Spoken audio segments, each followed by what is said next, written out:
Contractors in Colorado Springs. We want to address roofing issues with you. Today I'm with Adam Esparza. We're looking at another project, and we may share that later on in this video, concerns about ventilation on this home.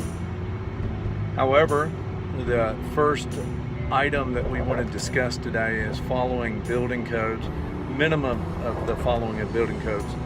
We're going to recommend to you that you exceed the building codes recommendations, because the recommendations and requirements for the building codes, those are the minimum standards that are required for an area to meet the environment of that area. We're here in Colorado. What we've discovered over time is that, for instance, in areas in El Paso County where the code requires that you install ice and water shield on the eaves of the home on elevations that are above 7,000 feet, we've discovered that many times that ice and water shield is installed to a less than code requirement. What we're referring to is that on these projects, what's required is that the ice and water shield on the eaves is installed to within 2 feet of the interior of the dwelling space.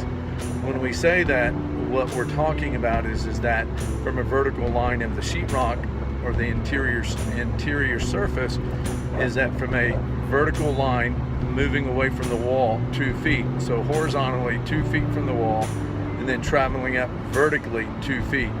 And then if you were to go in through the attic space and end up on your apex on the top of the roof, that's where the ice and water shield has to be. As roofers, we know that with the rise and run of the pitch of the roof, that everything changes. And so, for instance, if you're on a 712 pitch roof and you only install 3 feet of ice and water shield on the eave, and you only have a 1 foot eave on the home, well, that's inferior. What we find is that a lot of builders and even roofers only put 1 row of ice and water shield where it should be a row and a half, or potentially, if you know that it's in an area where it has a lot of snow and ice damming, we're going to put 2 rows of ice and water shield on there regardless. So we recommend that you far exceed the building code requirements. Here in a moment, we're going to look at a video that was taken of some new homes being built, and on these homes, we'll share with you what we see in the houses. Roofing Contractors, we're in Monument, Colorado. We're above 7,000 feet in El Paso County. We're outside of Colorado Springs, and in this particular area, since it's above 7,000 feet, it requires that we install ice and water shield on the eaves of the home to where they extend to within 24 inches of the interior wall sheathing. In this particular case, I would imagine they're putting drywall on the inside. The builder and the roofer only installed 1 row of ice and water shield. The overhang on this home is only about 1 foot.